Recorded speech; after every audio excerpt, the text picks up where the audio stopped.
बेटा आज हम करेंगे उपार्जित आय, एक्रूड इनकम या इनकम रिसीवेबल। यह ऐसी इनकम है, आय है जो चालू वर्ष में कमा ली गई है किंतु चालू वर्ष की समाप्ति तक प्राप्त नहीं हुई है। यानी कि इस साल आपने कमा तो ली लेकिन आपको मिली नहीं है, तो इसे कहेंगे एक्रूड इनकम, कमाई हुई बट मिली हुई नहीं। तो जैसे कि क्या क्या शामिल है इसमें, इन्वेस्टमेंट पर ब्याज, प्राप्त किराया यानी कि आपने किराए का टाइम हो गया लेकिन पैसा किराया आया नहीं है, और कमीशन आपका आपने काम करवा दिया, कमीशन मिला नहीं है। तो इसकी एंट्री कैसे करी जाएगी, इन्हें एक बार तो प्रॉफिट एंड लॉस अकाउंट के क्रेडिट साइड में लिखेंगे क्योंकि ये हमारी इनकम है, क्योंकि यह हमारी इनकम है, तथा दूसरी बार बैलेंस शीट में एसेट साइड में लिखा जाएगा क्योंकि फ्यूचर में हमें ये तो कैश पैसा मिलेगा। ठीक है, तो क्या किया जाएगा, एक बार तो इसे प्रॉफिट एंड लॉस अकाउंट के क्रेडिट साइड में लिखेंगे, दूसरी बार इसे बैलेंस शीट में एसेट साइड में लिखेंगे।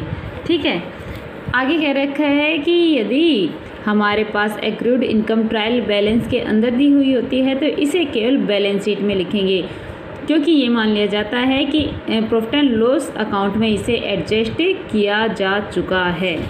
ठीक है, क्योंकि ये क्या है, व्यक्तिगत अकाउंट, क्योंकि कोई बंदा ही कमाएगा इनकम। तो आगे है unearned income, income received in advance, क्या अनुपार्जित आय। अब आपको पैसा मिल गया लेकिन आपने काम नहीं किया है, ऐसी आय जो चालू वर्ष में प्राप्त हो गई परंतु अभी कमाई नहीं गई है। जैसे क्या, आने वाले अगले साल के लिए आय, जैसे एक अग्रिम प्राप्त किराया भी, एडवांस से आपको किराया देना, एडवांस में आप इंश्योरेंस की किस्त पे करना। तो ये क्या है कि फ्यूचर में आपने ये सब ले लिया लेकिन आपने सर्विस प्रोवाइड नहीं की है, तो क्या है ये, इसे एक बार तो प्रॉफिट एंड लॉस में क्रेडिट पक्ष में लिख देते, आय में से घटा देते हैं क्योंकि एडवांस के लिए इस साल से रिलेटेड नहीं, और दूसरी बार हम इसे बैलेंस शीट में दायित्व पक्ष में लिखते हैं क्योंकि आपको इनकम तो हो गई लेकिन आपने काम नहीं किया। इट मीन्स ये क्या है, आपकी लायबिलिटी, फ्यूचर में आपको काम करना है। तो इसे क्या करेंगे, एक बार तो प्रॉफिट एंड लॉस अकाउंट के क्रेडिट साइड में इनकम में से लेस कर देंगे जो मिली है उसको, और दूसरी बार बैलेंस शीट में लायबिलिटी साइड में इसे लिख देंगे।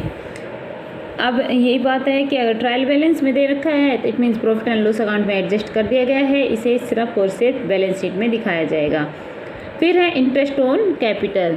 तो इंटरेस्ट ऑन कैपिटल क्या होता है कि जो हम कैपिटल लगाते हैं उस पर जो इंटरेस्ट दिया जाता है वो, तो इसमें एंट्री कैसे की जाएगी कि कैपिटल पर इंटरेस्ट को एक बार तो प्रॉफिट एंड लॉस अकाउंट के डेबिट पक्ष में लिखेंगे क्योंकि बिजनेस के लिए खर्चा है, और क्योंकि इसने बता दिया ना व्यापार की दृष्टि से यह एक व्यय है, तथा दूसरी बार बैलेंस शीट में दायित्व पक्ष में कैपिटल में जोड़ देंगे क्योंकि प्रॉफिट किस में जुड़े, इंटरेस्ट किस में जुड़ेगा, कैपिटल में। ठीक है, क्योंकि ये इससे स्वामी को पूंजी बढ़ जाती है, क्योंकि इस पर इंटरेस्ट लगेगा तो कैपिटल ऑलरेडी बढ़ जाएगी।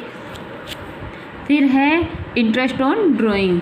तो व्यवसाय का स्वामी व्यवसाय से अपने पर्सनल यूज़ के लिए जो कुछ भी निकालता है पैसा या सामान, वो ड्राइंग कहलाता है।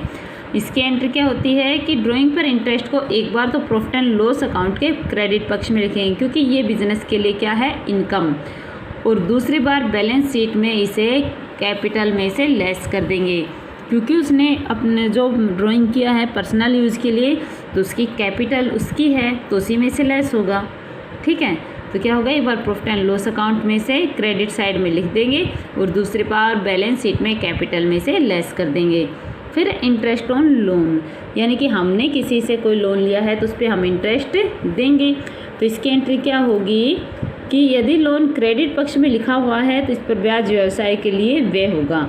यदि लोन क्रेडिट साइड में लिख रखा है तो क्या है कि आपको खर्च है उसका इंटरेस्ट, और यदि इंटरेस्ट यानी एक होता है लोन किसी से देना और एक किसी से लेना, क्रेडिट साइड में है इट मीन्स आपने किसी से लोन ले रखा है और उस पर इंटरेस्ट देना है। ठीक है, तो इसे ब्याज को लाभ हानि खाते के एक बार तो डेबिट साइड में लिख देंगे और ब्याज की अदत राशि को बैलेंस शीट में दायित्व पक्ष में लोन में लिख देंगे, लोन में जोड़ देंगे। ठीक है, तो इन एडजस्टमेंट को याद कर लो बेटा, कल हम इसका क्वेश्चन करेंगे। Thank you.